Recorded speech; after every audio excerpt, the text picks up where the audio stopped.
Um,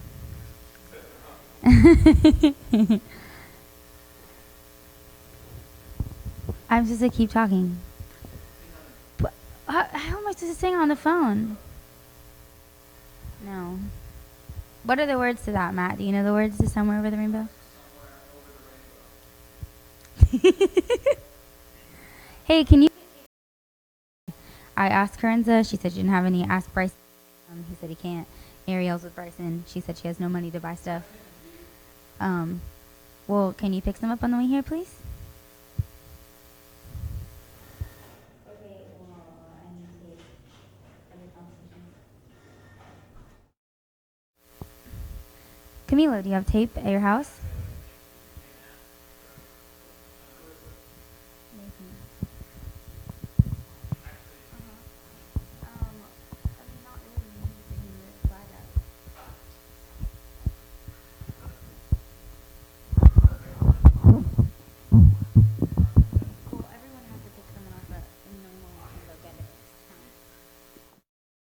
From that camera. Yeah, it's no buzz. So we're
Mic check.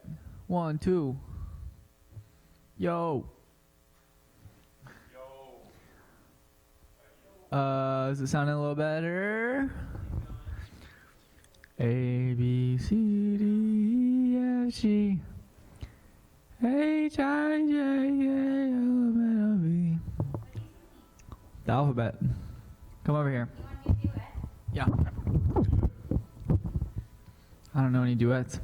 What's a good song to duet, Bryson?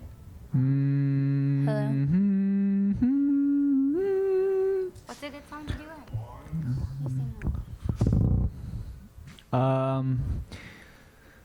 Is it still making noise? Sing something. No. Nothing. I bet I've seen you do it. Stop. You have to test it. I have to go test that. Yeah, just sing like the.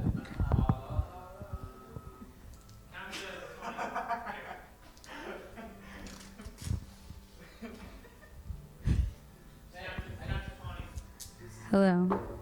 Hello. That sounds terrible. You should stop. Hello. Would you like to say hello? Hello. 1, 2, 3, 4, 5, 6, 7, 8, 9, 10, 11, 12, 13, 14, 15, 16, 17. Here, get another mic. Yeah, let's do it. What songs do you This song's duet? called. The song that Johnny Cash does. I don't know any Johnny Cash song. I mean, I know. Who are you? Okay, someone who doesn't like country music. Dylan, what's a good song to duet? You don't like country music? That is perfection. This is crazy. Hey, what up, What's a good guys? song to duet? Good morning. Actually, it's the afternoon. Oh, sorry. I thought we were supposed to say loud stuff. No. Just kidding. My What's bad. a good song to duet? Anybody? That's so embarrassing. Anything by Johnny Swift outside. I really I really can't Oh. stay. Baby, it's cold outside. Got to go away. Nope. It's not Christmas yet, so I can't say it. I don't know all the words, so it's not gonna. You're gonna know way more of the words. It's gonna be bad. This is my favorite Christmas song. These are nice mics, actually. This is They're great. so nice. I'm gonna steal one. Don't do that. All right, so a bear walks into an ice cream shop, right? And he walks up and he said, "Hey, what kind of ice cream do y'all sell here?" It's not done yet. No, just hold tight. You'll get it. Yeah, the guy's like, "Well, we got chocolate, we've got vanilla, we got strawberry, we got every kind of ice cream you can think of." And the bear goes, "Okay, all right, I think."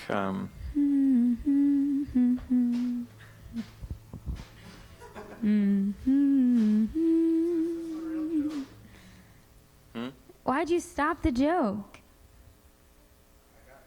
Are we having worship in the beginning? Why are there two mics? So the bear says, I'll take Rocky Road," and the guy behind the counter is like, "Okay, I can get you Rocky Road, but Mr. Bear, I gotta ask, why the long pause?" You get it? Because I paused. Ha ha ha ha. It's not the first time I've told that joke. Thank you. Ha. The mic. What? Yeah. I'm We're about to dueling go now. get some water. That's what I'm up for doing. Thanks for asking. Wanna go get some coffee with me? Where? At the Inman Park. I'm about to walk up there. I didn't bring it. I didn't drive. I don't have any money, so I can't pay for your Fine. coffee. That kind of sucks. I don't have money to pay for my own coffee, so that's why I asked I you don't to know if come you're with me. independent. Yeah. No, I do not know who Johnny Smith is. Fun fact, I met the guy in Oh Wonder. And I didn't know he was in Oh Wonder. And what was even worse? It was embarrassing because my coworker was like, "Wow." So I was like, "He's attractive," and then my coworker's like, "Oh my gosh!" Okay, and then asked him for his Matt's phone right number. there. It's fine. He knows the story. I already told him. Cool. Don't. Why are you pushing me away from the mic? Then Because if it's gonna stop me from talking. then I can come at the mic from a lot of different then angles. she said, "My friend thinks you're attractive. Give her your phone number." And then I had to hide in the back the whole rest of the time while he was there, at Grindhouse in the municipal market. It was really awkward. I know. The mic stand is literally taller than you at this point. It's kind of embarrassing. At this point, it's been this point the whole time. Yeah. That's what I have to say. Okay, So well, I'm gonna stop it's- doing I'm this. lying. I feel like Nick is slightly annoyed. Nick, that's just him. How do you even see him with his camouflage on? Ha.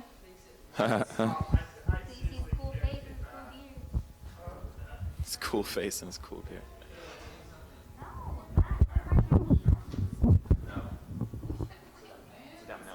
Show now. It's my show now. Hey guys. You like you're what? Yeah, that's not a thing, so. What is this for? Are we having some worship? Okay.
6, 7, 8, 9, 10.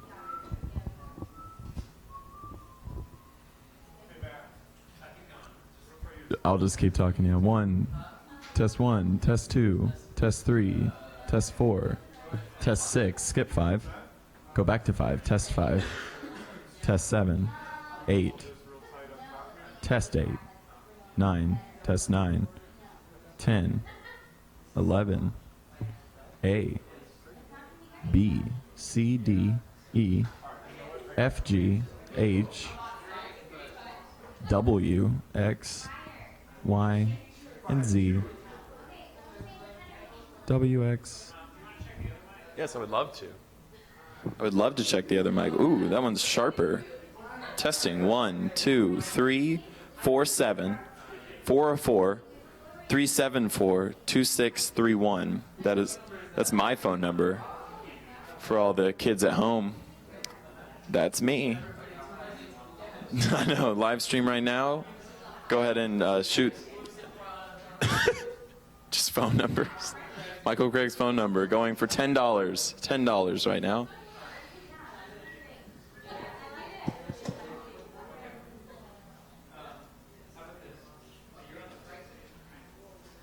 PlayStation.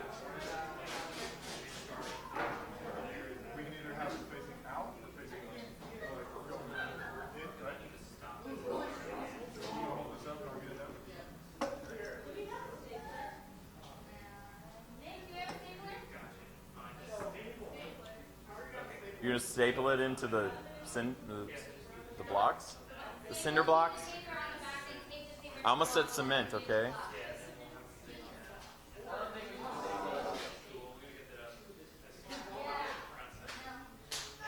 Thanks, Elise. I don't know which camera.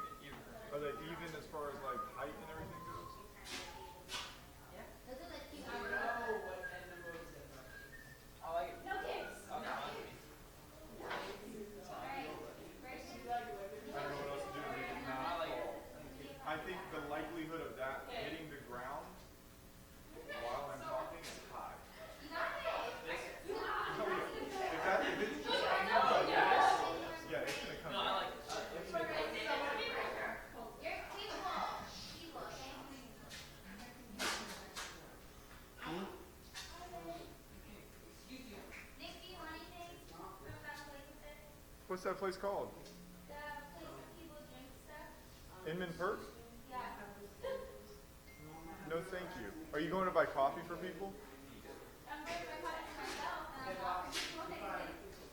I don't got it like that, but I can't offer it. No, you're good. I really appreciate it. I would see if you can get a cup of coffee from Bread and Butterfly, which is the same distance, just that way instead of that way.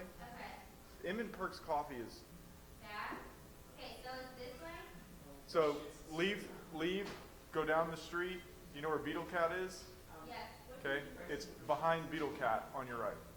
Okay. It's Bread and Butterfly. They have one of the best cups of drip coffee in Atlanta, and nobody knows it. No, I'm good, thank you. I drank a cup of coffee before I got here. Okay, are they still open? Are they still open? They should still be open. If they're a restaurant, they better be open. You're welcome.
Boom.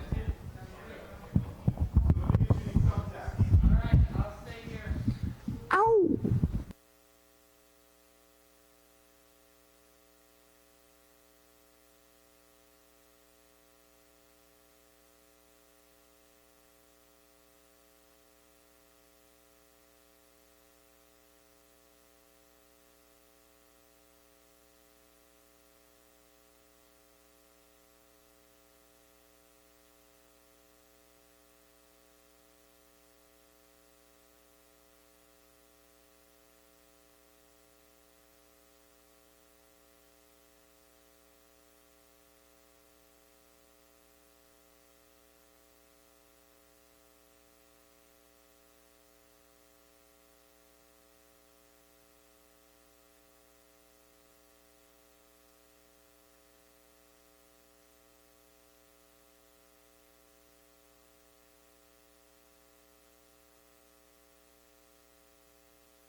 Fall in front of people who loved on me so well.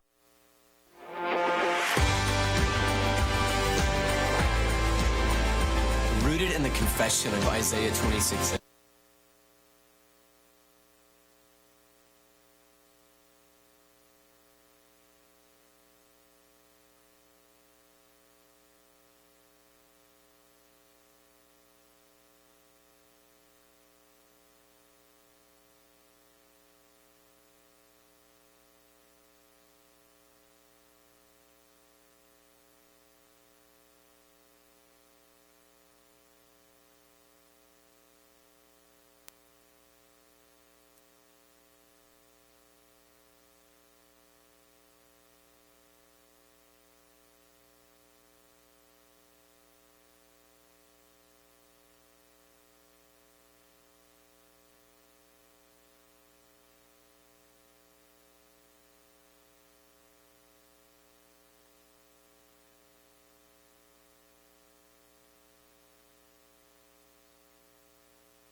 I can't hear myself. Now I can. Hello.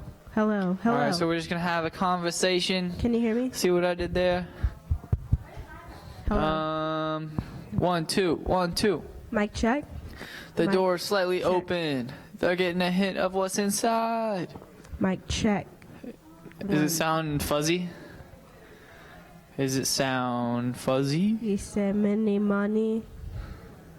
You say many, many, many.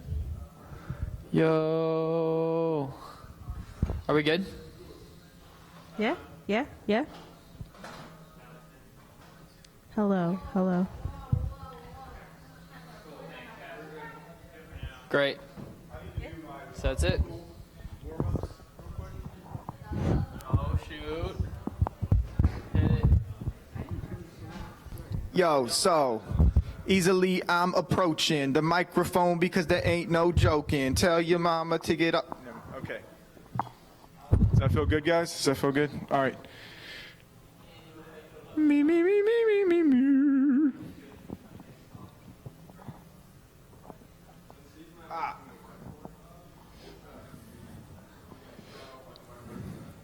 Ship, shorty, I'm there for you anytime you need me. For real, girl, it's me in your world. Believe me, nothing make a man feel better than a woman. Queen with the crown that be down for whatever. There's a few things that's forever. My lady, we can make war or make babies.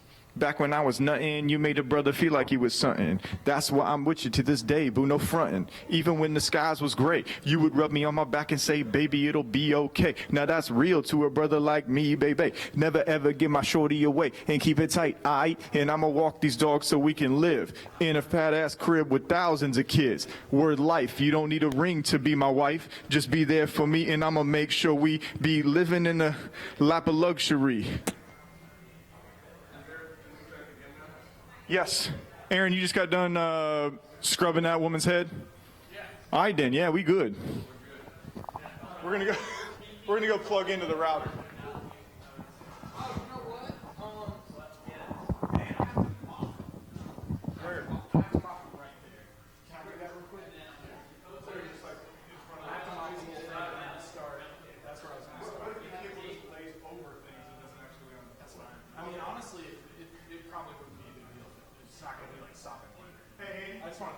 Andy, can we make sure that cable is not on the ground and kind of like lay it over stuff?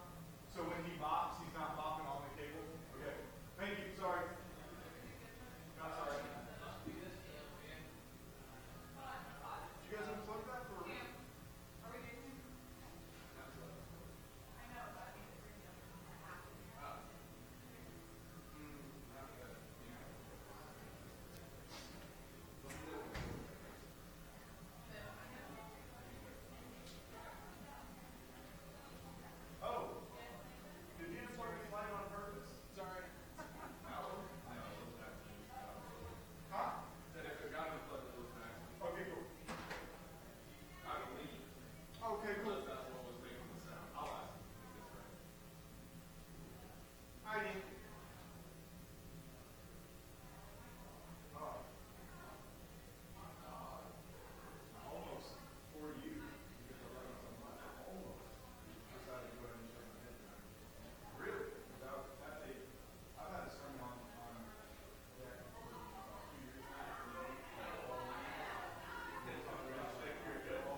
book is help build.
Church you've been on, you can all relate because of the same truth that the gospel gives us, to go on that same mission.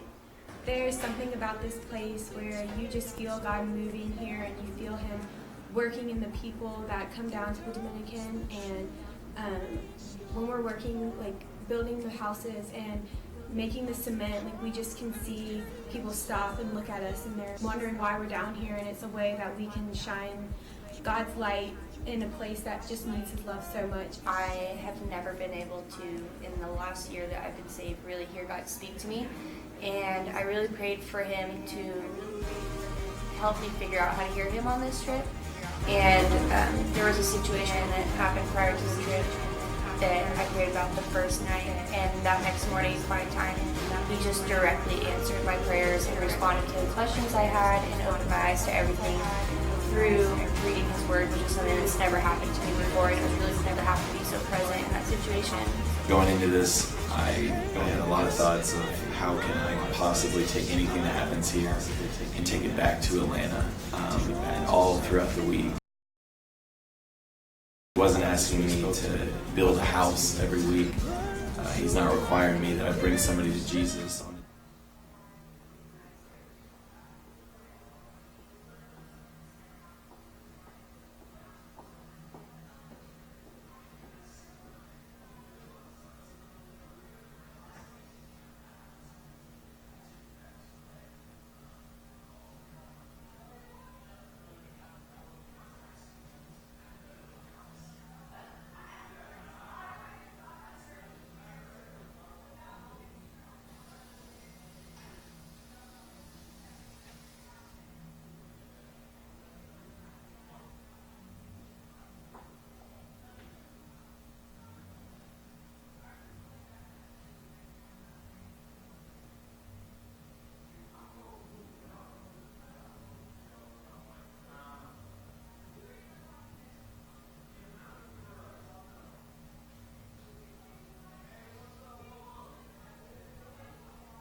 Rooted in the confession of Isaiah 26:8, passion exists to glorify God by uniting students in worship, prayer, and justice for spiritual awakening in this generation. For 20 years, the Passion Movement has had a singular mission, calling millions of young people from across the live for what matters most, the name and renown of Jesus. Written by the Passion Generation, for the Passion Generation, our latest devotional, Simple Pursuit, a heart after Jesus. So the Simple Pursuit devotional is a devotional for students, by students. The content, 365 days of devotionals written entirely by people your age.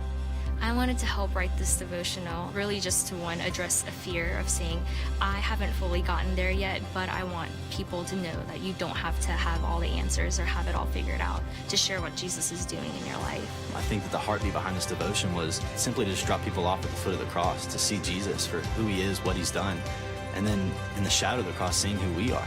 The 268 generation comes from a passage out of Isaiah, which the Lord is kind of calling people and saying, you are a chosen people, a royal priesthood, a holy nation. And so the definition to be a part of that generation, you're called to something greater, that you are chosen, and that there's hope for the future for you because the Lord is with you. My hope for this generation is just to rise up above all of the expectations that are kind of put on them from the rest of the world and see the power of Jesus. My dream for my peers as they read the Simple Pursuit devotional would be that they would dream bigger. As they read, I hope it stirs a passion that the Lord has something so much bigger. I think the Lord has magnificent plans when we say yes to him. Isaiah 26:8. Yes, Lord. Walking in the way of your truth. We wait eagerly for you. For your name and your renown. Are the desire of our souls.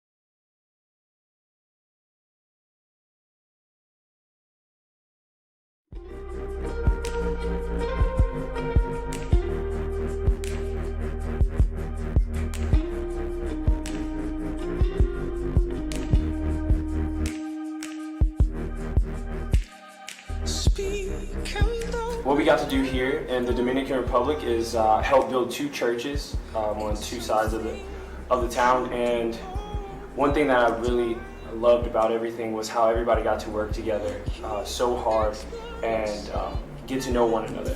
One thing that I really got from that, this being my first mission trip, is no matter how many mission trips you've been on, you can all relate because of the same truth that the gospel gives us to go on that same mission.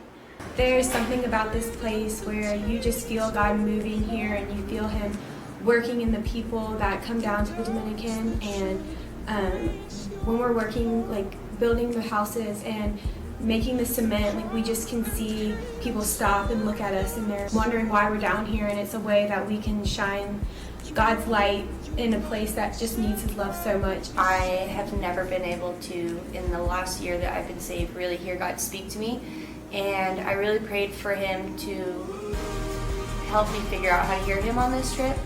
And there was a situation that happened prior to the trip that I prayed about the first night, and that next morning, quiet time, He just directly answered my prayers and responded to the questions I had and opened my eyes to everything through reading His Word, which is something that's never happened to me before, and it was really cool to have Him be so present in that situation.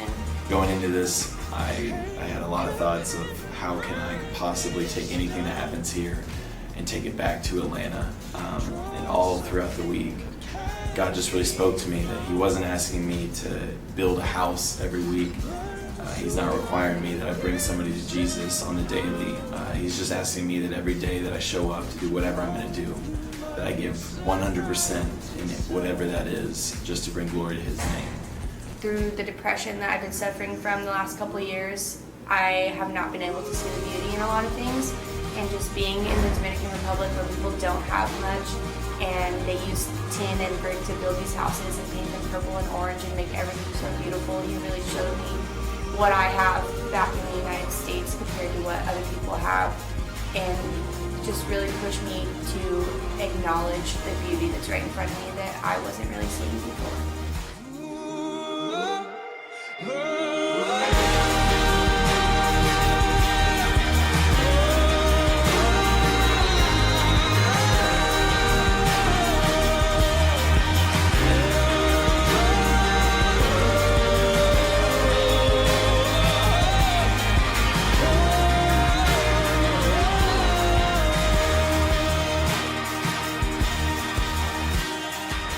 My favorite part about this trip was getting to pray over the church that we built the roof of.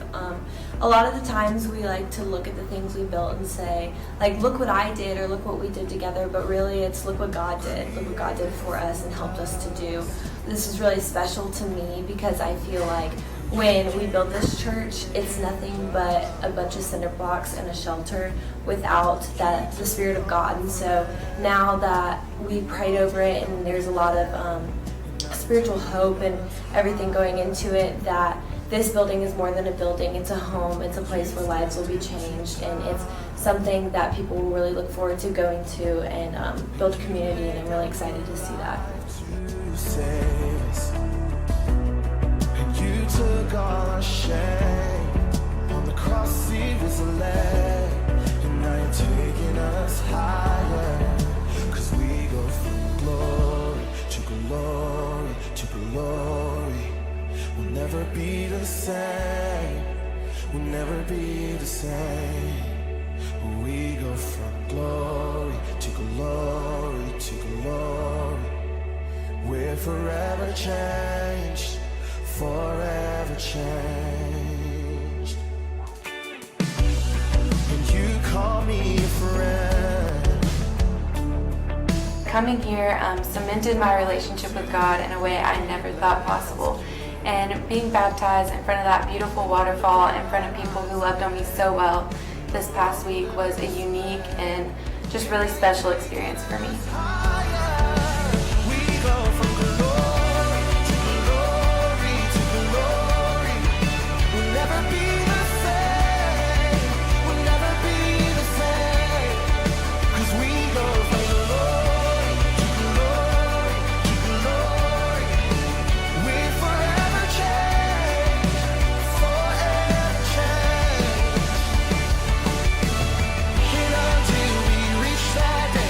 Love conquers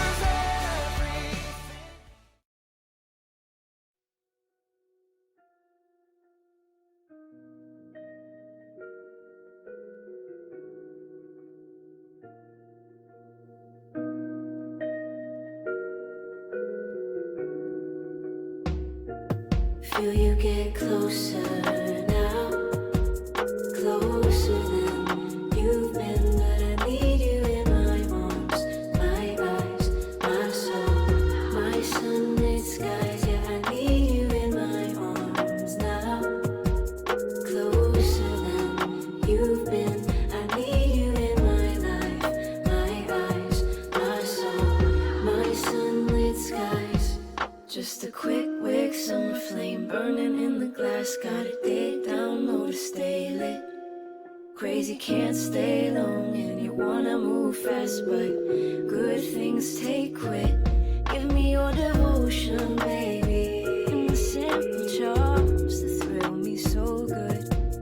Feel the race of our hearts, strip the paint from the cars, steady as we move. Don't got money on my mind, go and search my thoughts. Only green on the river banks. Throw my pennies on your line to fill you up. Pour my love down to make it rain. 'Cause I need you in my arms, my eyes, my soul, my sunlit skies. Yeah, I need you in my arms. Ooh, feel you get closer now, much closer than you've been, but I need you in my arms, my eyes, my soul, my sunlit skies. Yeah, I need you in my arms now, closer than you've been. I need you in my life, my eyes, my soul, my sunlit skies.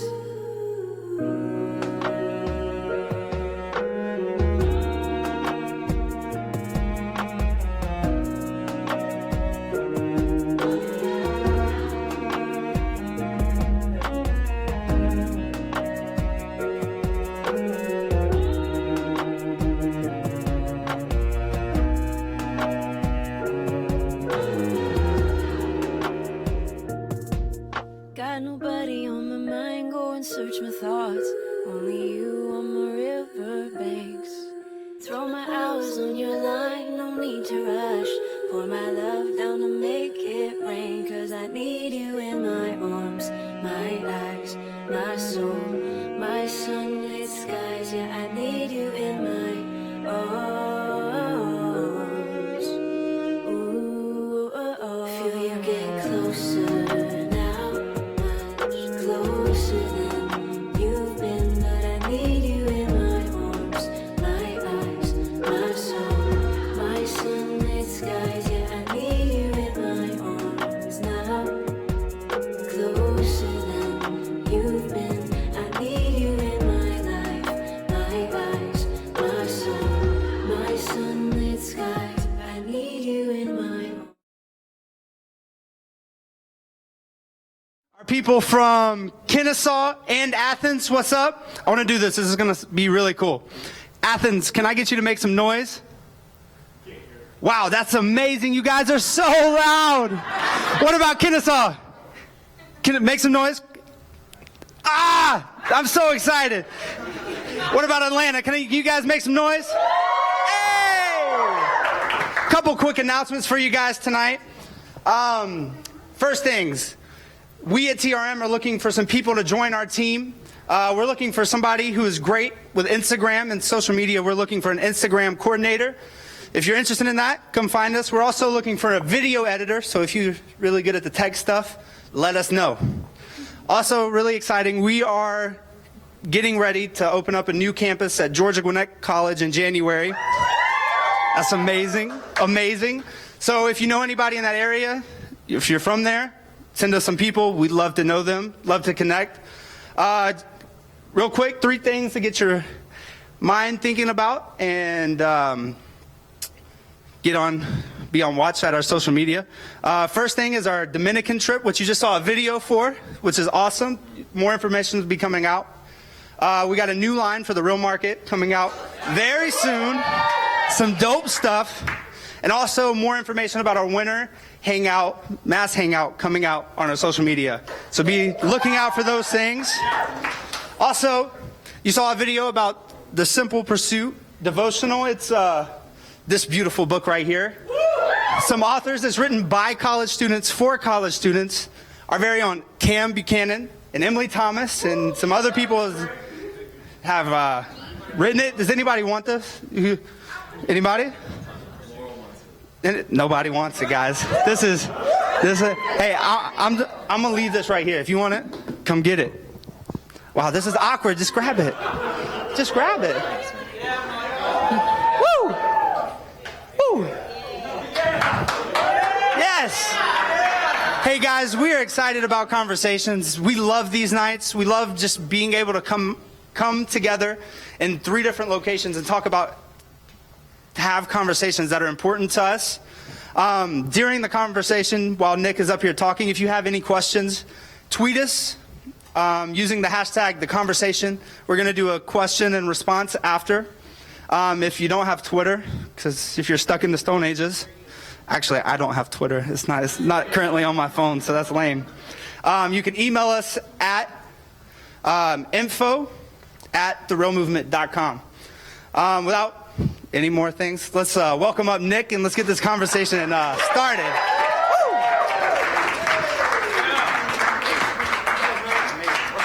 Hey, what up? Let's give it up for this dude right here. Y'all ready to get down? Yeah! One guy's ready. The rest of y'all, I don't know about you. Hey, look. I came to bring the pain hardcore to your brain. Let's go inside my astro plane. You guys ready for this? Okay. Hey, my name's Nick, in case you didn't know, and I am very privileged to be here, very honored to be here. Why? Because I care about you guys a whole bunch. Wipe it away. Just wipe it away. Wipe away the tears, guys. Wow, there's like a hush. They just came over. You know, here's the thing. I really mean it. Like, I really care about you guys, and I really want to see you flourish in life. For real, though, okay? Let's keep it real, since y'all are the real movement. You keep it 100. Okay, so I'm speaking currently to the people in this room, but I do want to give a shout out to Kennesaw and to Athens, to UGA and to KSU. Can we give it up for them one more time? Yeah. And I want to give another little shout out to this team who makes this possible so that we can do this live stream, the live stream team, you know what I'm saying? So for you fools in the back, we love you. We love you a lot. Like a whole lot. Yeah. Yep. All right, you ready to get down? Yeah. Okay, I got like 30 minutes, so here's the thing. Let me ask you guys this. How many of you would say that you have commitment issues? Mm-hmm. All right, the rest of y'all ain't being honest, okay? Let's just be real with it. How many of you would say you got commitment issues that need tissues? Okay, you don't know what I mean. That's okay. That's my style of speaking, is that I just say things until nobody else has any idea what I'm talking about. Here we go. I'm probably going to say things that make it worse before they make it better. Okay? I am. So as your pilot for the evening, we are probably going to go through some serious turbulence before we get to a very comfortable cruising altitude. But I promise you that I will land this plane in a place that you love. You with me? Okay. All right. Hey, look, let me tell you this. We've been talking a lot about encouragement lately, and encouragement just changes the atmosphere. So if you feel so inclined to be encouraging while I am speaking, then you can do this. You know what I'm saying? You can do the claps, you can do the snaps, you can do whatever you want. You can say, preach it. You can say, come on. You can say, speak. Talk that talk is what some people really liked last time. You're welcome to say, talk that talk again. Okay? I'm done trying to win you over. Let's get down to business. Here's the thing. We're going to talk about the painful, practical reality that most of the people sitting in this room right now are probably facing. You are in a season of life that will most likely determine the trajectory for the rest of your life. Those are your college years. Yep, somebody just felt the weight of that. And he just got crushed by it. But for real, you are in that season where the choices that you make today, the things that you commit to, will most likely determine the trajectory for the rest of your life. That's a rough spot to be. Can you handle the pressure? I believe in you, and I say yes, you can. Here's why this becomes such a scary season of life, and especially for young millennials is what we will call ourselves. I will tie myself into the group, okay? Millennials. Okay, everybody say millennials. Everybody at KSU and UGA, did you say millennials? I can't hear anything. That's not your fault. This season is so tough because it induces what's called option anxiety. Because this generation has more options available to it than any generation in history. If you wanted to right now, you could open up your phone, pop open an app, and buy a red car if you wanted to. You could get on to Amazon and have a book delivered by tomorrow morning. Whatever one you want. You have more options available to you than any other generation in history, and what this induces is option anxiety. What if I make the wrong choice? So here's what I'm going to ask everybody to do. Every campus, not just this room, we're going to get awkward for a second. I want you to close your eyes. I'm going to lead you on a journey through your mind. I want you to imagine, as best you can, that your eyes were closed, so you keep them closed now, but that your eyes are closed wherever you are, and suddenly you feel yourself surrounded by water. And then you open your eyes, and what you find yourself in is the middle of the ocean. And for 360 degrees, you turn your head and you do not see land in any direction. This would induce some serious anxiety. I don't have a boat. I don't have a life jacket. I don't have floaties. I don't have a pink flamingo wrapped around me. But I've got to start swimming, otherwise I'm going to drown. But I have no idea what direction to begin swimming. What direction is going to lead me to land the fastest, where I don't just burn out and drown. Okay, now you can open your eyes. That's the vision that I have when it comes to the choices that you have to make during this season of your life. Because it's just so hard to commit to making a choice to go in a direction when you don't know for sure what the future holds. What if I choose wrong? Let me ask you this. How many of your friends, if it's not you, have already changed their major more than 2 times? Right. This is a serious season of life. It's tough. One of the things I thought a lot about this week was, why is it during this season, why is it that we are so driven by fear when it comes to making a commitment or not making a commitment? And why are we not more driven by courage? What is it about the culture that we live in that has made us afraid to make big life commitments?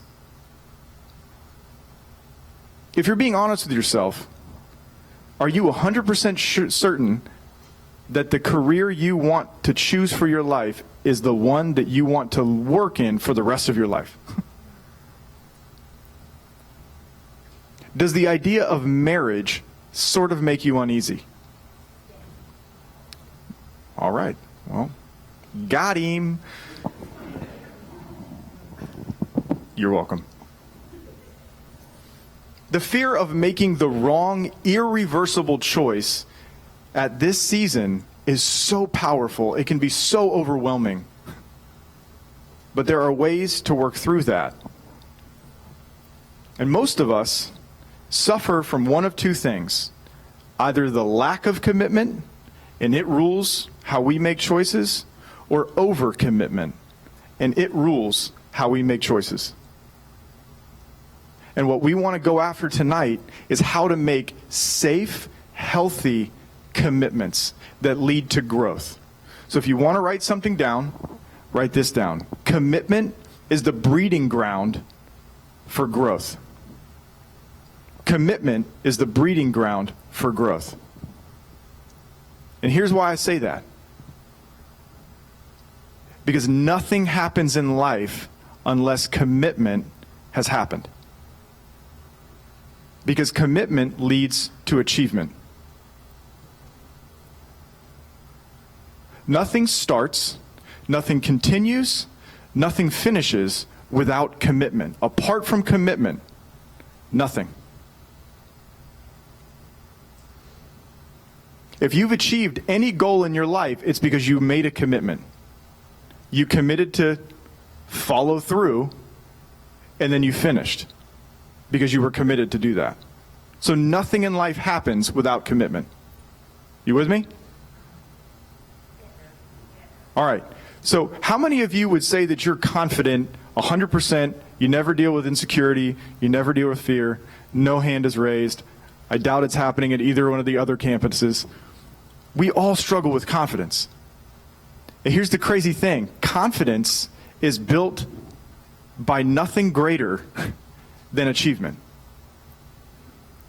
Achievement is the greatest builder of confidence. Message. We can all go home now. I'm going to close my laptop.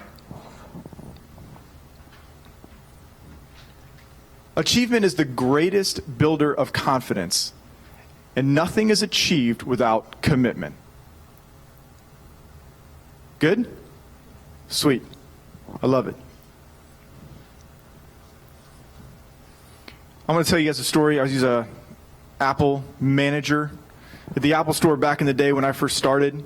They had this little kids table in the back. It was like a square table, kind of low to the ground. You could tell that it wasn't made for adults. And they had these little seats there. And then they have, at 4 sides of the table, 4 different stations, each with an iMac at the time. And kids could walk up to the first station if the table was empty. They'd sit down. They'd look on the screen, and what they would see are like 20 different games that they could start playing. The kid would pick a game. The kid would start playing. And what I would watch happen is 3 different types of kids playing the games at this table. I'm going to talk you through the first one. The first one would sit down, start playing a game, and then as soon as the game got hard and they couldn't make it to the next level, they would get super frustrated. They would look up and remember that there were 3 other stations, so they would quit the game they were currently playing, move to the next seat, and start playing another game. And then as soon as that game got difficult to play, they would stand up, find the next station, move to that, and start playing that game. And what do you think happened after that? They would do it again on the 4th one, and as soon as the 4th one got frustrating for them, they would quit, game over, leave the table. I don't know if that sounds familiar to anybody, but the kid was just a quitter. Over and over again, he would sit down, play a game. As soon as it became hard, he would quit and move on to the next thing. Why? Because he had another option. And what would happen if we took away the other 3 iMacs on the table? And he only had that one. And he had to figure out, if he wanted to play, he had to figure out how to stay committed and not give up. What would happen? So the next kid would come. He'd sit down. This kid I was like envious of, because this kid was rock star. As soon as the game became frustrating, he would get a little frustrated, but then he would lean in and he'd start playing the game even harder. He'd start back over again and go through the same level until he beat the level and he would make it to the next level.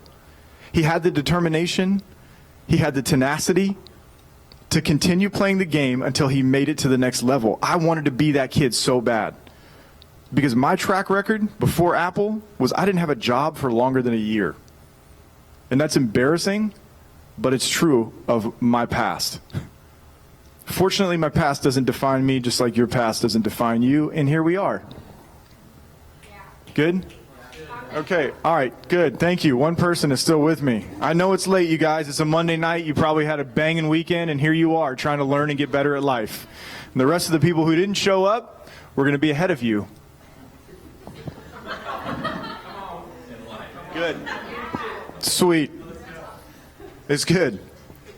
So the first kid would somehow half-heartedly commit. He just wanted to play the game. He just thought it was fun. As soon as it became difficult, he quit and gave up. The second kid did not give up, made it through from one level to the next. He would break through. The third kid was the kid who I learned the most from.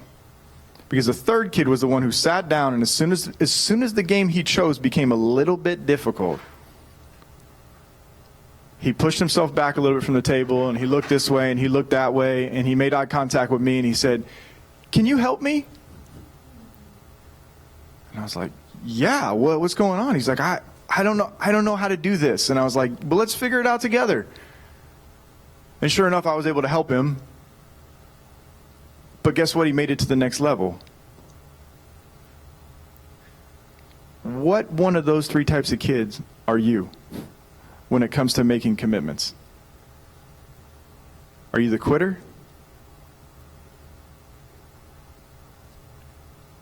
Are you the one who endures and perseveres? Are you the one who is humble enough to ask for help when things get tough?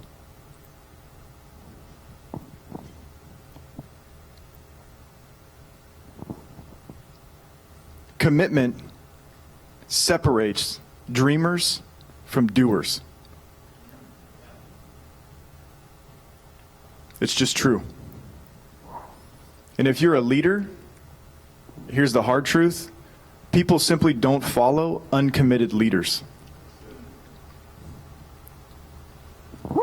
Like, don't be fooled, okay? We see when we look out at the sports world, these people who are free agents and they jump from one team to another and it looks like they just got the sweet life.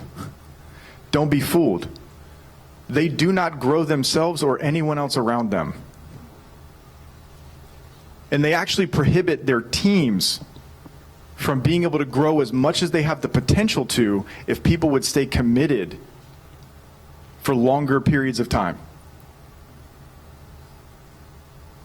No matter what, whatever you choose in life, no matter how easy it looks before you actually start living it out, you will come up against adversity, you will come up against hardship, difficulty, opposition, obstacles.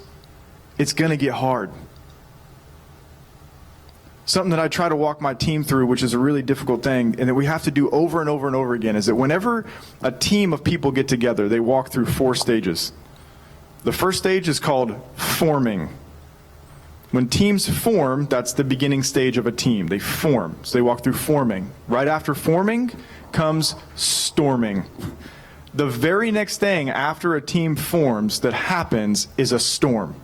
What do I mean by that? That's where people start having all kinds of friction. They're butting heads, they're disagreeing, their preferences don't line up, their values may disagree a little bit. Something's not working. There's all this tension and this friction. It feels like a storm. I cannot tell you how often people walk away from a team as soon as that happens. And they go, "Oh, this obviously wasn't the place for me." Why? Well, because it's uncomfortable. It's difficult. It wasn't what I expected. It's not meeting my expectations. It's discouraging. I don't like the people. I don't prefer this, that, and the other. Well, what? You go through a storm together. The people who make it through the storms begin to do what's called normalizing. So you normalize. So you form, storm, normalize. Forming, storming, norming. That's the way I say it, so you can remember it. Okay, forming, storming, norming. Then you get to the place called performing. And that's where results are achieved. Yeah? Sweet. Free agents don't make it there. Free agents, as soon as they're on a team and it starts to have friction and people don't like them a little bit, they're like, I'm just going to go to another team. You want to make it far in life? Don't be a free agent. You want to see your dream achieved and realized? Don't be a free agent. Be committed. The happiest, most joy-filled, most fulfilled people on this planet have committed themselves to a cause and a mission greater than themselves, or they've committed themselves to follow a person. But that's commitment. It ain't easy. Nobody said it was. Don't be fooled. Let me tell you how uneasy commitment is. So about 7 years ago, I got married. I have one wife, as most of you remember from last time. It is good. I faced the biggest dilemma of my whole life last week. My father-in-law, Mr. Ferrari, yep, I'm not even joking, that was his last name. I wanted it. I fought with my wife for about 6 months before we got married. I was like, I am taking that last name. In Georgia, we do not have to petition for me to change my last name to Ferrari. Nick Ferrari, who's going to forget that? And Natalia Ferrari, come on. Do you get more exotic than that? I don't know. But I don't think so. Either way, Ferrari, Mr. Ferrari. His parents, the Ferraris, who are Brazilian and hardly speak good English, are the sweetest people on the planet, are celebrating 60 years of marriage. And both of them, this is going to blow your mind, have beaten brain cancer. The wife has beaten it twice. Crazy. And by the way, you come up to them and all they want to do is bless you. All they want to do is bless you. God bless you. That was the worst accent, but that's what they say. But that's what they say, okay? That's what they say. And so, stay with me. 60 years of marriage. So what my father-in-law does is he takes all of his Sky Miles and he pays for round-trip tickets and hotels, everything. He covers the whole thing for me, my wife, our 2 sons, my wife's brother, his wife, their 2 children, he and his wife. And we're all going to fly up to Philly the middle of December and surprise his parents. Now, we're not the only ones who are going to be there. It's also his 2 sisters and their children and their children. And so for the first time in his parents' life, all of the family, all the way down to great-grandchildren, all of them are going to be there in Philly to celebrate their 60th anniversary. This is pretty rad, right? Oh, I can't wait. It's going to be so good. In July, my mom sent me an email and she said, me and your stepdad are going to be celebrating our 25th wedding anniversary this December. It's happening on December 14th. I was like, yeah, great. That doesn't overlap. And she was like, and keep the weekend of the 10th open because we're going to renew our vows. I was like, okay, cool. Then she sent some Facebook thing, and I don't really do Facebook very well. I'm not ashamed. I just don't do it very well. I get real distracted. I don't know. There's so much going on there, and it's crazy to me. It does not make me better. So she sends this invite on Facebook and is like, hey, here's what's happening, and I don't pay attention to it because I've already put stuff on my calendar for the weekend before, and I think this is just like a repeat of the invite, right? And so she calls me up and she's like, okay, listen, so now it's turned into more than just renewing our vows. We're actually going to do a wedding. We're having an officiant coming who's been our friend for 10 years now. I would love for you to perform communion and get everybody involved. I was like, that's awesome, so cool, yeah. And then I was like, remind me of the dates again. And she says it, and I just start getting so frustrated. I'm like, you've got to be kidding me. You got to be kidding me, Mom. She's like, what? And I said, hold on, I got to find some stuff out. So I go back to my wife and I start asking her questions when is this happening? When are we going to be in Philly? And blah, blah, blah. And she's like, I just lose it. It's the same weekend. It's the same day. And I'm committed to something. And so I'm like, ultimate dilemma. Which one do I go to? This is my mom. She raised me. She fed me. When my dad left, she was the one who clothed me and made sure I had food. And this is my mom. On top of that, I was a jerk to my mom for so many years. I was like, I would love to go and bless her. And I mean, she prayed for me to have the relationship that I have with God now. She cared that much about me to put that much time and prayer into me and never give up on me, no matter how far I went. I want to be there. Nope. Why? Well, because you made a commitment. Well, what was my commitment? To put my wife before my mom. And so now I go back to my wife and I say, what do you want me to do? And of course she's like, well, I don't want you to leave Philly while we're there. And I was like, what? And I said, okay. And of course I'm go to ask all these mentors and what should I do? And every one of them was like, you got to put your wife first. That's what you chose. You made a commitment. Commitment's not easy. And a lot of times when you make a commitment, here's what you do. When you say yes to one thing, you end up saying no to a bunch of other things. That's another reason why we become so afraid to commit. Because what we inherently know is we're limiting our options. We're limiting them. But let me tell you something that is absolutely true that most of us fail to see at all times. While we may be limiting our options by making big commitments, we are lifting our life opportunity. We're lifting our opportunity in life to experience things that we wouldn't experience outside of making big commitments.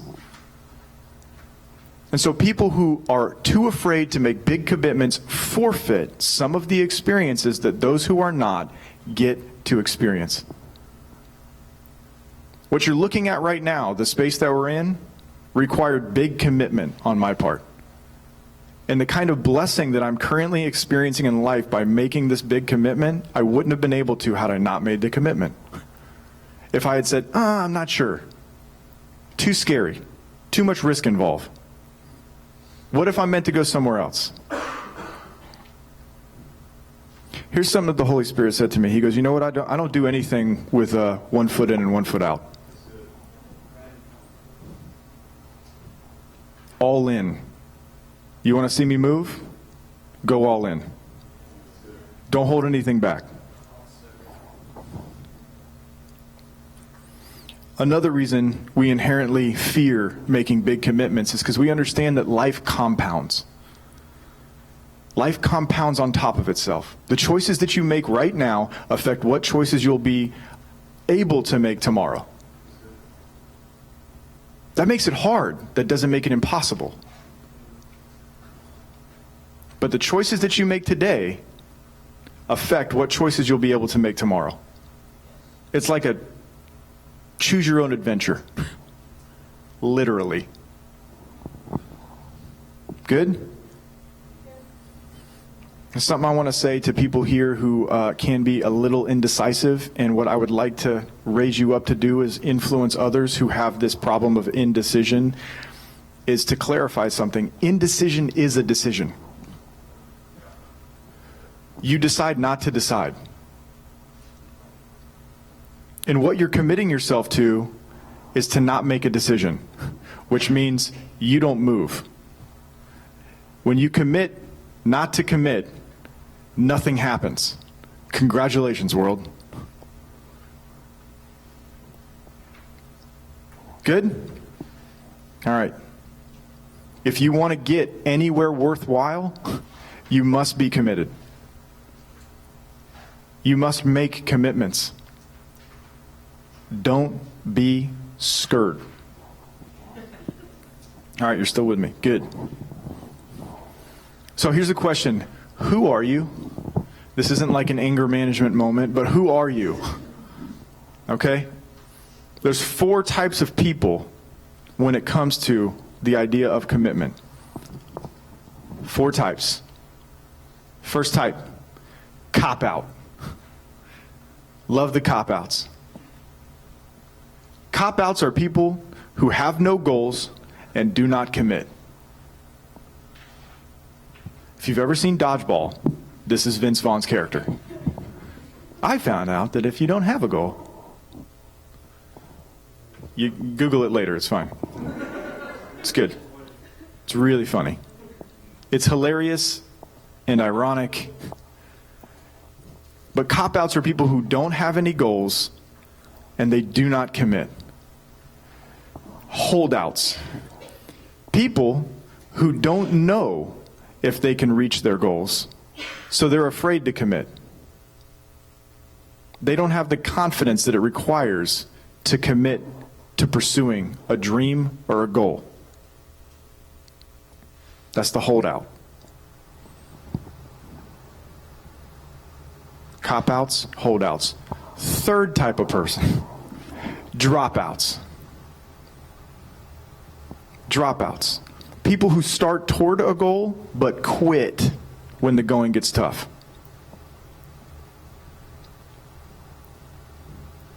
The fourth type,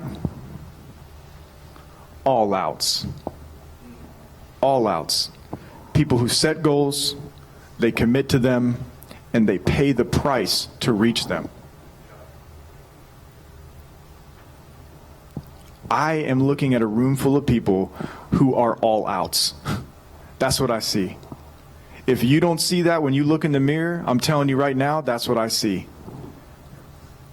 You're all outs. Do not be afraid to set goals, commit to them, and pay the price to reach them. I don't see cop-outs. I don't see holdouts. I don't see dropouts. I see all-outs. Whoever you were in the past before tonight, it's in the past. You keep that in the rear view. You need to stay focused on the road ahead. Okay?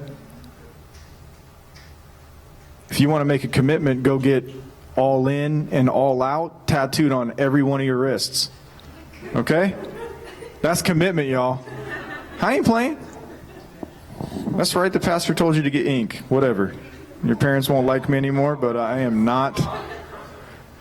It's good. Yeah, okay, every one of you. By the way, I really wanted to. I was going to try to get a tattoo artist in here tonight to like tattoo me while I was talking to you, but it would probably create a lot of weird on the, yep. It's good. I should have done it. I know. Next month, y'all. Next month. Commitments, yeah, it's good. Try to get a tattoo to come in. Anyways, okay, here we go. Let's get practical just for a second. Because 3 things I want you to know about commitment. Where does commitment start? It starts in the heart. Commitment always starts in your heart. The issue is some people want everything to be perfect before they are willing to commit themselves to anything. How often have you heard somebody say, you know what, we really want to have kids, but we're just waiting for the right time. You know, we really want to get married, but, you know, we're just waiting for the right time. I really want to buy this thing, but, you know, I'm just waiting for the right time. I want to start this class or whatever, but I'm just waiting for the right time. Don't wait.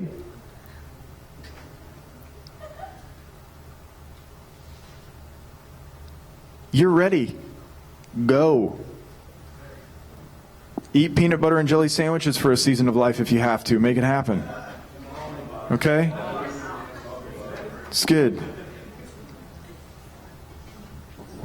Because the truth is that commitment always precedes achievement. Okay? So you got to do it. You just got to do it.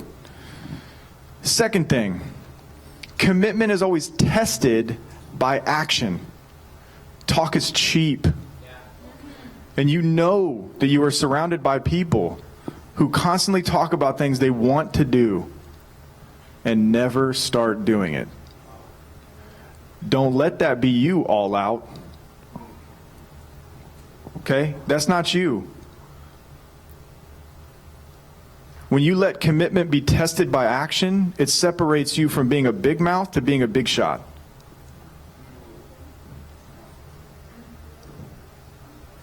We all know when a big shot walks in the room. Because the big shots are the ones who took the risk and they followed through. And when the going got tough, they didn't give up. They worked hard. They paid the price. They sweat. They cry. I guarantee you this, you are going to make commitments in this life that will bring you to your knees if you're going to be able to succeed in them. But your willingness to get on your knees might just be the thing that carries you through. It might just be the thing that makes it possible for you to get where you want to go. Because sometimes getting down on your knees and weeping will refuel your tank like nothing else to help you keep going. So if you feel like you're on E, maybe it's time to get on your knee. Oh, I just made that up. That's a free one, y'all. That's free. That's free. Put it in the Simple Pursuit book. Reprint. Reprint. What's up? Passion, what about a partnership? What about a partnership? I'm just kidding. Okay, so here we go. We're not ready. We are not ready. Trust me on that one. Y'all are doing big things. Big things popping, little things stopping. Okay. They're in college, okay? Look, commitment, last thing here, always opens the door to achievement. If you are currently trying to make something happen and it's not working and it feels like the doors are closed, try committing. Let me just tell you one little story about that. So this is the church home at the Fringe, and we had the opportunity to get a place that was a 5-minute walk from here and move my family into it, right there on the Beltline, right over the little yard right there next to the skate park. It's called the Block Lofts. Place came up. It was available to us. Felt like a miracle for us to get into it. Suddenly it was out of our price range. Didn't know that you had to be making like 3 times the monthly rent to live there. I wasn't having that. And I was going, man, during this season of the growth of the church, I am convinced that we need to be right there in the neighborhood. Like, God called us to be present in the neighborhood. He didn't tell us, like, just drive there on the weekends. Because the kind of community I want to build through you is one where you're present. I was like, okay, how do I afford this? Oh yeah, when I worked at Apple, I took a percentage of my paycheck every month without even knowing it and put it into an IRA. I put it into a 401k. And so I went to my 401k that I just was like, I don't care about retirement right now. I care about growing the kingdom of God. And I went and I took my 401k and I poured it into my IRA. And so now the money was really accessible to me. And I just took out a big chunk of it and I said, here, we're just going to go pay for this 4-month lease on this place all at once. And as soon as I was like writing that check and bringing it over to the people, I got a phone call from a buddy of mine and he goes, hey man, are you guys still looking for a place? I was like, yeah.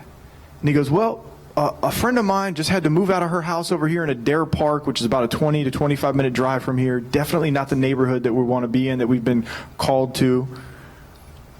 And I was like, okay, yeah. And he's like, it's a 4-bedroom, 3-bathroom house. I was like, wow, that sounds comfy. And he was like, yeah, and great neighborhood. Totally renovated the house. It's beautiful. I bet she would rent it to you for like next to nothing. I'm like, what do you mean next to nothing? And he's like, well, name your price. I was like, this amount, which is like half per month of what we were about to go pay on this place over here. He's like, oh, dude, I bet anything she'll go for that. I was like, what? Awesome. And I hang up the phone and I just got this punch in my gut that was like, didn't I tell you to move into that neighborhood? I was like, yeah, but it's so much money. Shouldn't we? No. Didn't I tell you to move into that neighborhood and see what happens? And I turned to my wife and I said, listen, I got to be honest, like, I know that it's double the money, but that's what we're supposed to commit to doing. And I know that it seems crazy to do that. And it just feels really crazy that we just got this phone call as we're on our way over there to make this big commitment. I mean, this is a big commitment. It's a financial commitment. I was like, either we're going to be provided for, or I'm about to tank my family. And what do? I said, babe, we're going to step up. We're going to make this commitment. And we went over there, cut the check, signed the lease. One thing after another started happening in this church that wasn't happening before that took place. It's like one thing after the other. All we did was make a risk, make a commitment, moved into the neighborhood. And now the place that we live in, I can't even tell you all about it right now. It is sweet.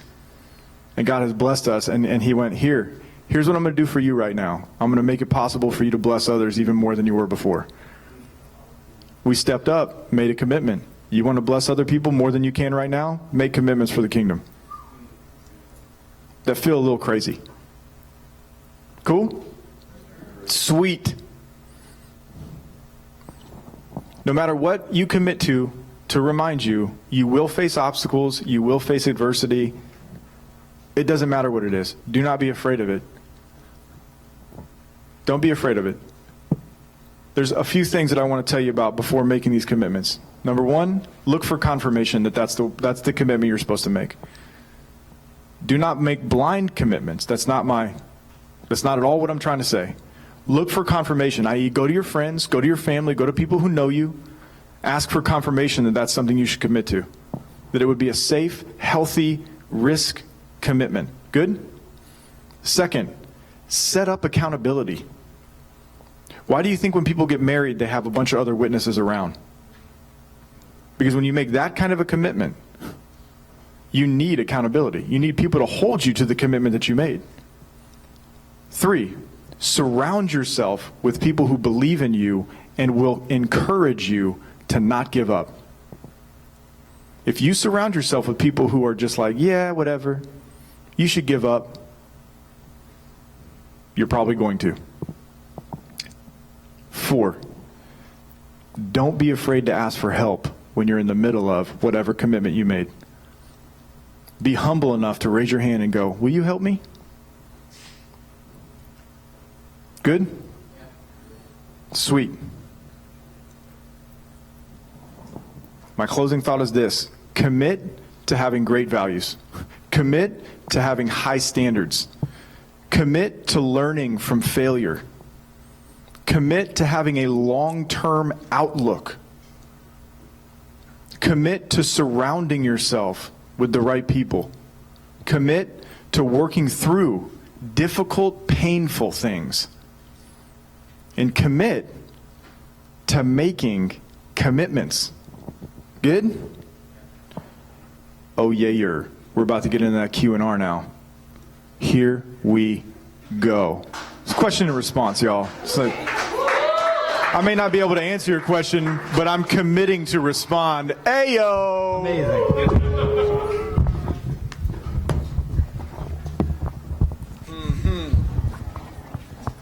Hey, so thanks for listening to me.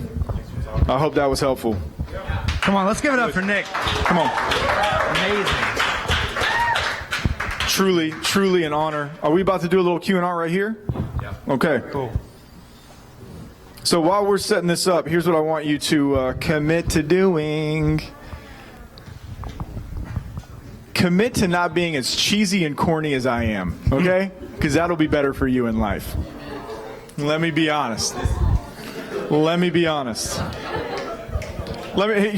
Here's why I'm so cheesy and corny is because my sense of humor is so dark that it's just inappropriate when I got a microphone in my hand.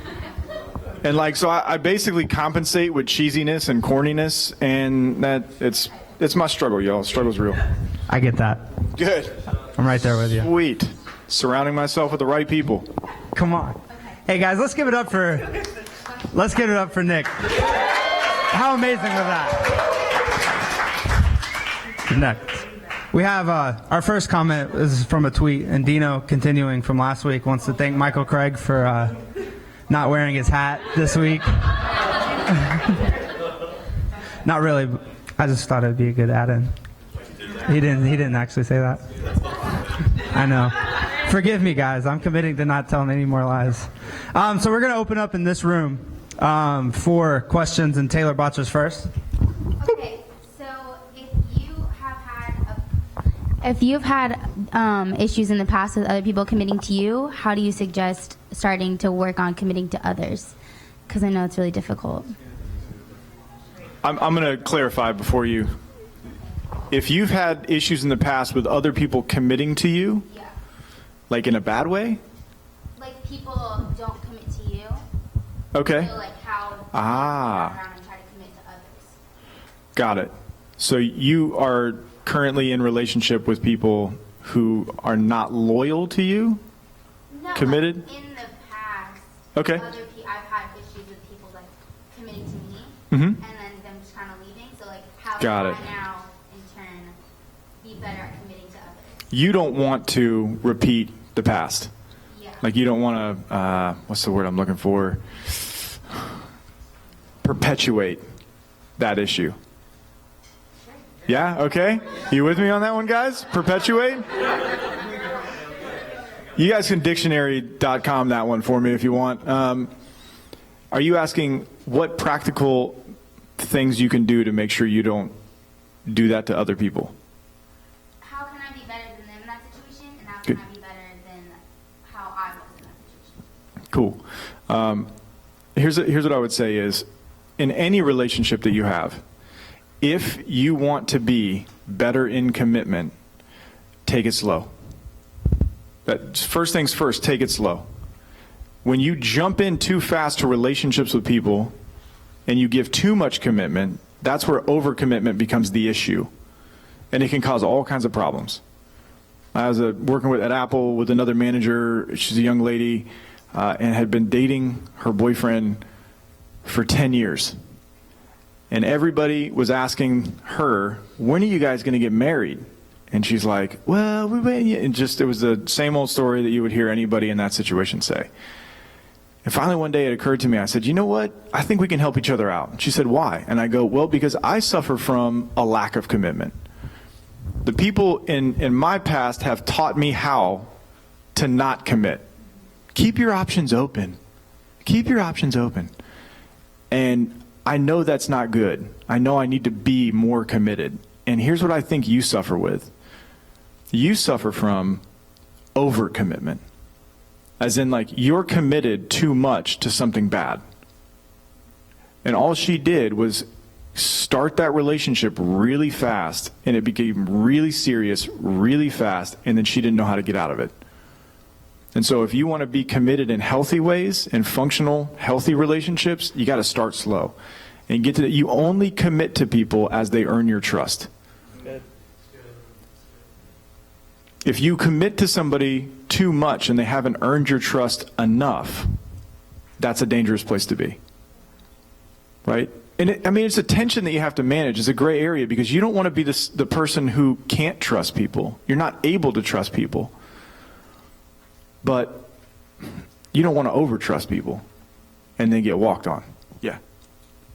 What if you're in that place where you can't trust people? How do you get out of that? Is what I'm asking. Well, okay. Can I go into pastor mode? Is that all right with you? Okay.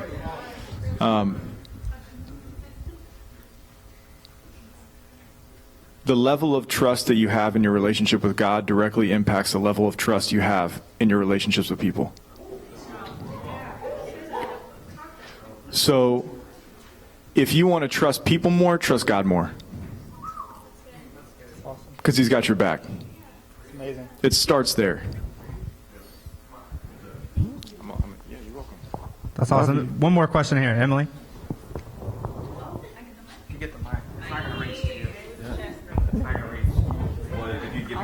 I'll reach over. Shorty. At what point would you say that it's okay to walk away from a commitment? Let's snap it up for that girl. Let's snap it up. E.T., y'all. E.T. It's that E.B. Thomas on Instagram, in case y'all didn't know. Go follow. Follow. You know what I'm saying?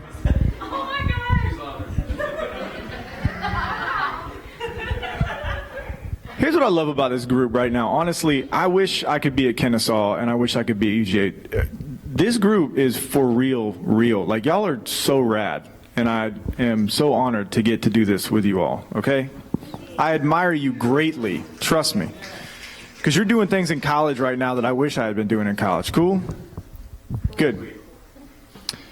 How do you know when it's the right time to break a commitment that you made? The best evaluation tool is it making you better or worse? The best evaluation tool you can have is it making you better or worse? If you can ask your friends who will be honest with you, or family who will be honest with you, painfully honest with you, whether or not you are a better version of yourself because of the commitment that you have made, and be able to hear and receive the answer no, then you can break a commitment and walk away. Because I guarantee you, if you're in something and you're committed to something, if it's a person, I doubt that person truly wants to make you a worse version of yourself. I doubt that that's their goal, or like consciously, intentionally, whatever I can do to ruin them, that's what I'm going after. It's like twisting their Machiavellian mustache, I'm going to do this. No, I bet they want to make you a better version, but you guys may just not be healthy together right now. And if it's a relationship thing, if it's a school thing, there's a whole bunch of factors that come into that. You know, if it's a job thing, there's a whole bunch of factors that come into that. One of the things to know is look for whether or not you get to be in a place of flourishing based on the commitment that you've made. If you make the commitment and too long goes on, and you see yourself move backwards and you're seeing other people move backwards and there's not really fruit to it at all, that's probably an indication you're in the wrong place.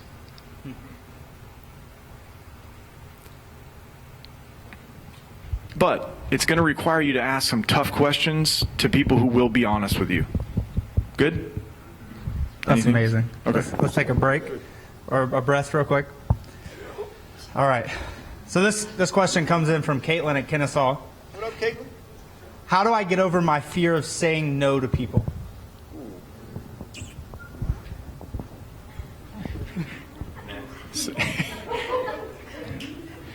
That's a rough one. So look, hold on. Like I truly empathize with that. Like I do not want to discount this as a problem and go, just say no.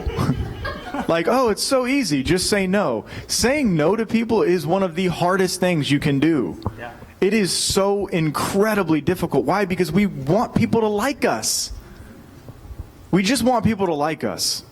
And if you don't suffer with, like, what is it called? Approval addiction, then I want to meet you and I'd love for you to go ahead and write a book. And approval addiction is an epidemic. And social media only makes it worse. Please like my stuff. Please like me. This is who I am. This fake version of my online self is, please like it. It's so hard to say no. And the best thing I can tell you is gather courage. It takes real courage. And courage is not the absence of fear. Courage is doing something in the face of fear that you're afraid of. That's awesome. So take courage and say no. Know this, and hopefully this will encourage you to be able to say no, is that if you tell somebody no and they go, well, then I don't want to be friends with you, they weren't your friend to begin with. If you say no to somebody and they can't respect it, you don't want them as your friend. You have limits, let them know. I'm trying not to be condescending. Caitlin, I know it's tough. I know it's tough. But here's what I do know. Saying no is kind of like a muscle. The more you forfeit saying no, the more that muscle atrophies. The more you practice saying no, the stronger that muscle gets. The most successful people in this world do not have issues saying no. They don't. They can say no to anybody and they're not afraid of the reaction. Nope, sorry, that doesn't work for me. It'll change your life. The next question comes from Allie in Athens. How do we commit to important causes in a way that responsibly avoids overcommitting ourselves? Is there a way to have a little clarifying question with her? Is there a way? Yeah, we could do that? Okay, so overcommitting as in like for too long and then you just don't give up, or overcommitting as you've committed yourself to too many things at once? Okay, yeah, is it that you've stretched yourself thin? Golly, you guys are so cool. You're so cool.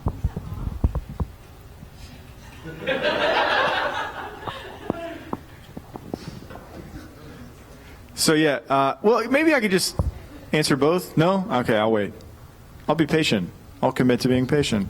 Come on now. Also a clarifier. That last question came from Kaylin, not Caitlin. I got yelled at right now. Oh, okay. By Josh in Kennesaw. Kaylin? Kaylin, yes. Kaylin, I apologize. That's my bad. All right. My name's Nick Bidell, and I approve this message. Oh, yeah, by the way, just pick one. Who's going to vote tomorrow? Playa. Okay, that's good. That's cool. Who's afraid to make that commitment who hasn't yet? Oh, yeah. That's a tough one. I know. Cool. Do we get it? Holding up them one signs. What's up? Spread self too thin.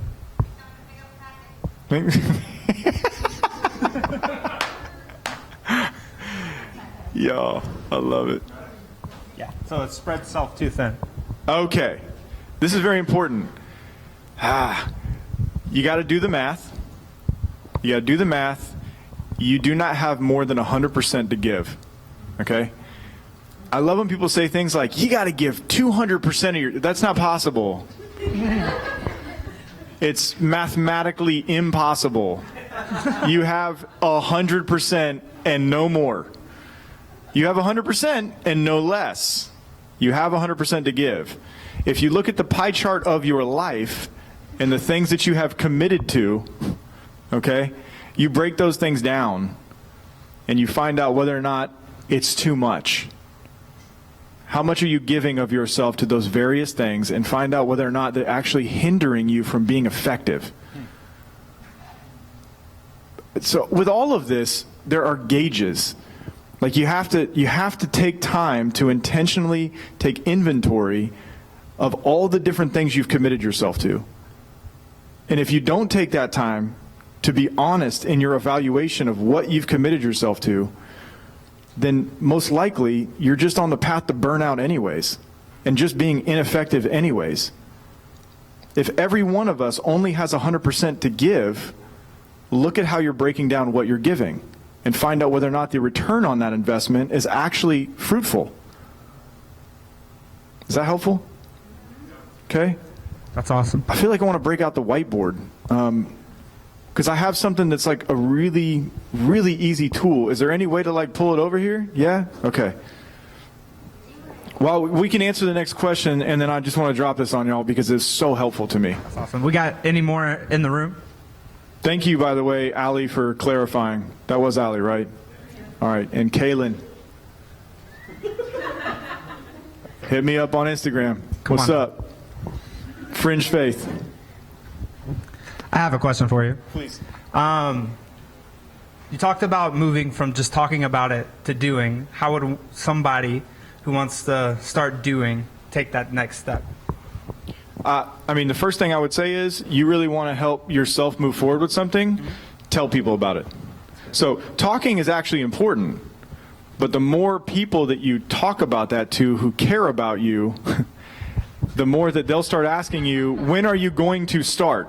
Right? Like, when are you going to start that? Here's how you can know whether or not the people you're surrounding yourself with are going to help you achieve your goals. If you tell them about your goals and they come back to you and say, hey, have you started that yet? But if you tell people about your goals and they never ask you, there's an area of your relationship that can be improved. Ask each other about whether or not you're currently pursuing and working on the goals that you've said you want to work on. Are you working on that? Hey, are you trying to get better at that yet? Have you started? Have you anything, right? It matters. Here's a funny little story. This kid lives in Colorado, raised on a farm. Follow me on this one. It's a little cheesy, but it's powerful, okay? Kid lives on a farm. He loves to climb mountains because he's in Colorado. He's raised on a farm. He sees like all the animals on the farm that are typically on a farm get raised. One day he puts on his overalls because he's a farm boy, and he goes up to the mountain and he climbs. And he gets up and he sees this little nest sitting on the side of the mountain, and there's a little one egg in it with no mama bird around. And he goes, oh yeah, the chickens, the eggs will die, the little chicks will die if the mama hen isn't sitting on it to nurture the egg, right? So he takes the egg, he's like, I'm gonna save it, and he puts it in his overalls pouch, climbs back down the mountain, and goes and takes the egg, and he puts it with the chickens. One day, the egg hatches. Little bird comes out, is around all these little chicks. What do chicks do? What do chickens do? They just sit there and they peck at the ground. And they peck at the ground. Do they fly? No, they just peck at the ground. They peck at the ground, and then they go sleep and cuddle up together and whatever. And so you got this bird hanging out with all these chickens, acting just like a chicken because it's surrounded by chickens and it's never seen any other bird act any other way. And it assumes it's a chicken. One day, the sun's high in the sky, and it sees this thing moving, flying overhead with an expansive wingspan. He's like, ooh, that looks awesome. I want to do that. And he kind of like spreads his wings a little bit, and he's like, man, you know what? My wings don't really look like these chickens. And he starts flapping them. He's like, oh, I just got off the ground a little bit. And he starts flapping again. He had just surrounded himself with chickens.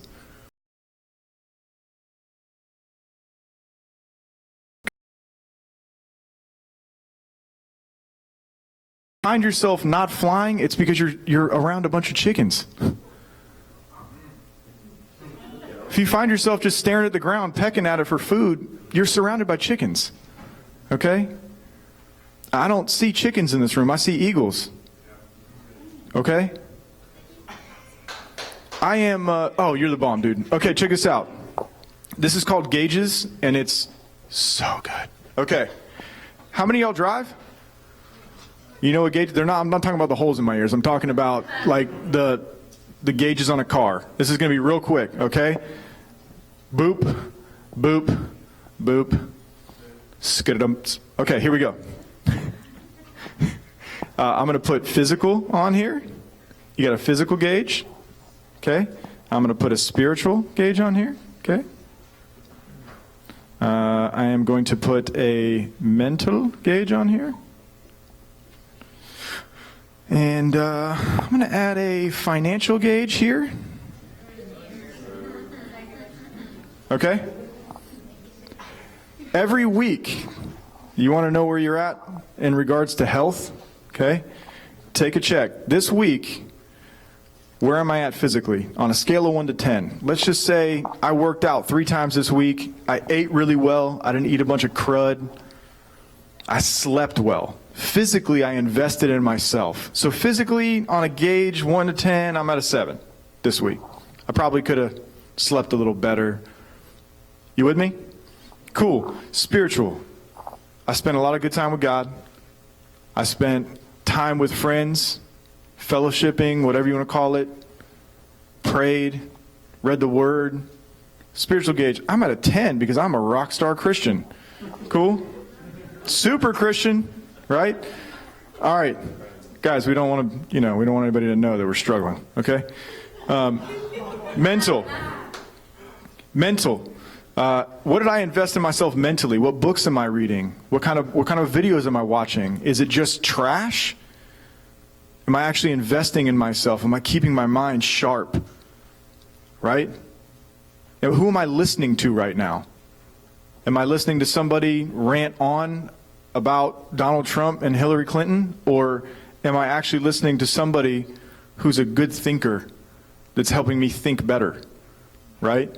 What's my mental investment in myself this week? So I'll say I'm a 5 on that one because I don't read much. I don't read good. Financial. How did I manage my finances this week? Yeah, 0. That's right. We're in college. We're in college. Why can I put negative? That's so great. -2. Woo! Yeah, that's hilarious. All right. Physical, spiritual, mental, financial. At the end of this, you have this one big gauge that all of those gauges affect. It's called emotional. I'm just going to write emo. Okay? Because that's most of us, if we're honest.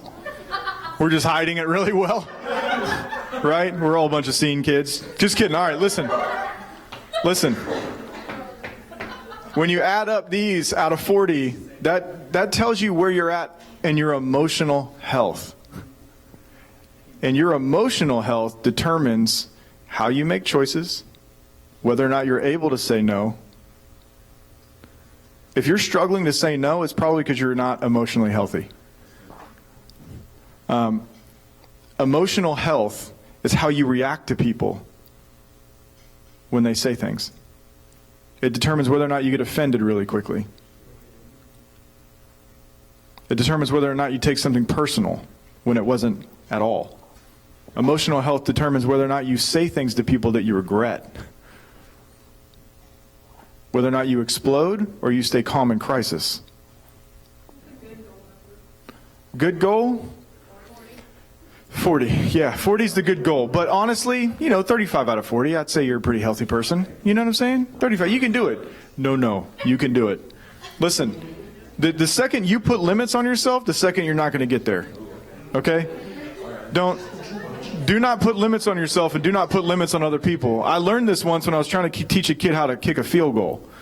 And he sat back at the 40-yard line. I was like, come on, man, let's take you up to the 10-yard line. Let's let you kick from there. And I had no idea whether I could actually kick from the 40-yard line and score. I put a limit on him. What if he kicked it and made the field goal?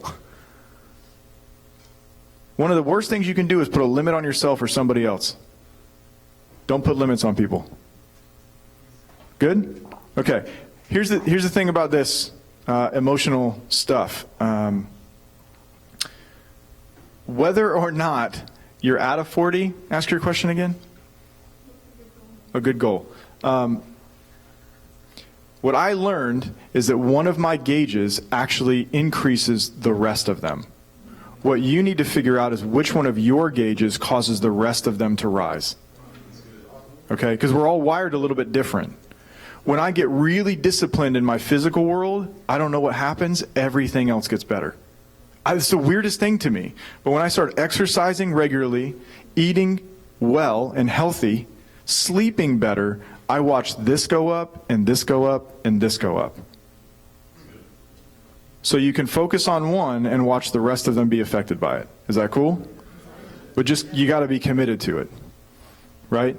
And I was with a buddy recently where I was like, dude, he's like, I need to start exercising more. I was like, you just got to start. Commit to start. And he's like, yeah, but I'm not going to exercise unless I can do it like every day. And I was like, that's overcommitment. So you're two excuses to not begin. It's I've got to do it every day and I don't think I have time, so I've already justified not starting, or I just don't know how to start. It's one or the other. You're just making excuses. Stop making excuses. Commit. Cool? Sir, thanks for letting me go through that. we got the lightning round. Oh, snap. The lightning round. So you got about a minute on each of these. Sweet.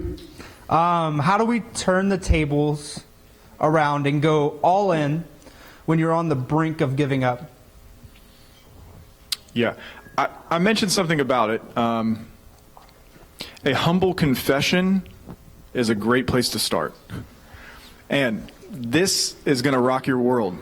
Because the truth is that the temptation to quit is always the strongest when you're the closest to finishing. Okay? The temptation to give up is always the strongest when you are close to breakthrough. Cool? So if you are there, guess what? The light at the end of the tunnel is not far off. Do not give up. That's awesome. I dare you not to give up. How do you handle when one person is in a situation, is wanting to commit to a yes, but you want to commit to a no? So you've got somebody who is wanting to say yes, but you want to say no, and how do you handle that situation? Man, I had this one girl when I very first became a Christian teach me the value of saying no, and she probably doesn't know it, but probably doesn't know what she did for me by giving me a hard no when I was really trying to say yes. But it changed a lot of things for me for the better. It was one of the most painful no's I'd ever heard in my whole life, but that pain was the catalyst for a whole bunch of breakthrough. And so if anything, what I would encourage the person who is wanting to say no to the person who wants to say yes, that is probably the best thing for that person to hear. Because the moment you begin to lead them on or drag it out, to help avoid pain for them, you're basically walking them through non-reality. It's like virtual reality. And you're going, hey, come join me in this unreal world. That's awesome. If a relationship commitment is fruitful for the other person but not for you, should you end it? Okay, this depends on something for a minute. And I'm going to talk to the people who have committed to follow Christ for the rest of their life. I talked about it yesterday. He said, I did not come to be served, but to, right. It was not real lucrative for him to be crucified. You know what I mean? Like that wasn't awesome for him. He wasn't like, all right, guys, yay. But he did it for the sake of many, right? He said he gave his life as a ransom for many. And if you committed to follow him, then there will be times where it is appropriate for you to give something up so that somebody else benefits, because that is sacrifice. And you cannot be a Christian if you don't sacrifice. If you call yourself one and you're not making sacrifices, you want to see your spirituality get lit just 1 degree hotter, go sacrifice something. And see how God blesses you. That's awesome. Do the benefits that come from a commitment always outweigh the sacrifices that have to be made? Do the benefits that come from commitment always outweigh the sacrifices that have to be made? I don't know if always is the right answer, but I would say most of the time, yes. Yeah. I mean, freedom, we say we live in a free country, right? Somebody pays the price for that. And freedom always comes at a cost. And there are people who serve in order that other people have a way of life. So every time I see a police officer, and look, I don't know where you're standing, I don't care who, I don't know them. What I do know is they deal with the worst of the worst on an everyday basis. And they work really long hours. And they deal with people who are not nice. And are really pretty rude to the police officers very often, right?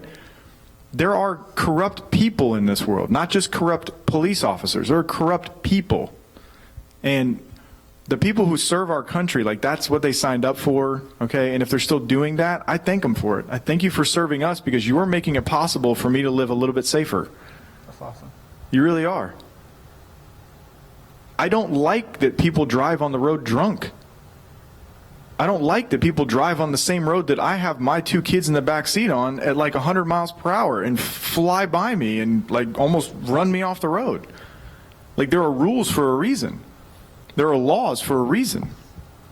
And somebody's got to enforce them. And so every time I'm around, and they get pooped on quite often, but we benefit from it. And they make that sacrifice. They put their life on the line often. Good? Yeah.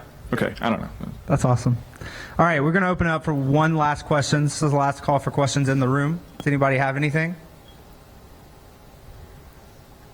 Okay, great. I have one last question for the night. Should we commit to our president tomorrow? This question comes from Dino at UGA. Man, Dino, we ran out of time, bro. I'm so sorry. I really wish we had time to answer that question, man. Here's the thing. Do we commit? Okay, again, I'm going to go back to you people who call yourself Christ followers, okay? Nobody gets into that position without God having put them there. Yeah. Okay? And if you're going to read what Scripture says and put it into practice, then yeah, here's what we should commit to. Whoever is there, we pray for them. Yeah. Whoever gets that title tomorrow, we should be praying for them. Okay? Because it's not like we have the perfect person, and no matter who has ever been in office, you look at the history of America, not one of them was perfect. We only had one perfect person in history walk this earth. Okay? And that's who we put our faith in. We do not fix our eyes on a political figure or a political system and then expect that we're going to flourish internally, right? Emotionally. We fix our eyes on Jesus and we put our faith in the promises that He has made, right? And so if anything, yeah, we commit to doing this. Whoever is in your proximity, love them and serve them as well as you can. Yeah. Okay? And whoever sits in the office of president probably isn't going to affect that.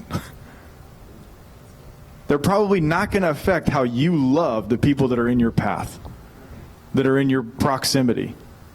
Whether it's Hillary or Trump or somebody who got written in, this Nick Bidell character from the Fringe ATL, you know what I mean? Like, whether it's that, it doesn't matter who it is. It doesn't matter if it was a pastor of a really great church. Like, if Carl Lentz tomorrow got elected president, it wouldn't change how you're able to love the people around you. You decide how you love people around you. You decide how you live and act and behave and interact with the society around you. And all I can say is, as far as the president goes, nobody in this room needs to be afraid of who's going to be. Nobody. You do not need to fear who is going to be president tomorrow. What our culture wants everybody to be wrapped up in is fear. Because fear will paralyze you. I go back to the very first image that I tried to paint in your mind of being out in the middle of the ocean and not knowing which way land is. That fear can be paralyzing. That option anxiety can be paralyzing. And you don't move and you drown. Game over. So do not be afraid. I'm doing my studying right now for like the Christmas series we're going to be doing. And every time an angel speaks to somebody, the first thing they say is, do not be afraid. And that's true all in Scripture. Every time an angel speaks to a human, every time heaven touches earth, do not be afraid. That's the greeting. Salutation, do not be afraid. Don't freak out. That's awesome. Hey, guys, let's give Nick a big hand. Come on. Amazing.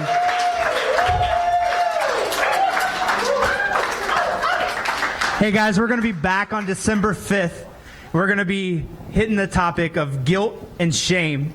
It's going to be real. I'm sure Nick's going to have major truth bombs for us. Actually, I'm positive. This is one of my, really, you guys should bring your friends, okay? Because this is one of my most favorite subjects to talk about. Good? Yeah. It'll change your life. Come on. Hey, guys, let's give it up. Let's thank Nick one last time. You guys have a good night. We'll see you next month. We'll see you at all the hangouts. Love you, Athens. Love you, Kennesaw, UGA, KSU. Thanks for coming out. Keep it 100.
Jump a third rail.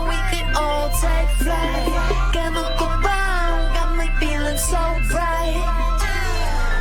We get more. Let it run.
Do you remember when we felt so free?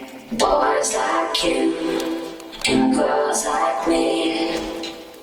1,000 summers in the memory. Boys like you and girls like me. We felt the dawn's what you said to me. Boys like you and girls like me. How can they know just how it felt to be? Boys like you and girls like me. Electricity was burning down. Can you hear that sound? All the nights were burning up. Still, if I close my eyes, I can taste it.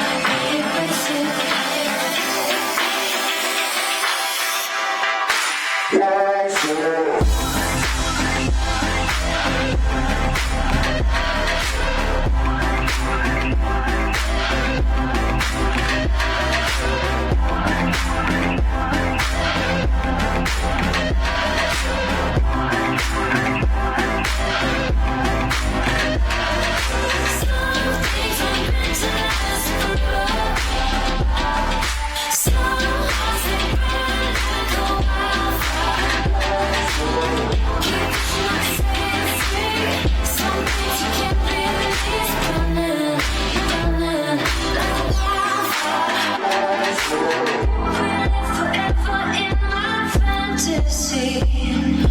Boys like you and girls like me. Can't find the words and I can't escape it. Boys like you and girls like me. When you held my hand, electricity was running down. Can you hear that sound? Little lights were burning up. Still, if I close my eyes, I can taste it.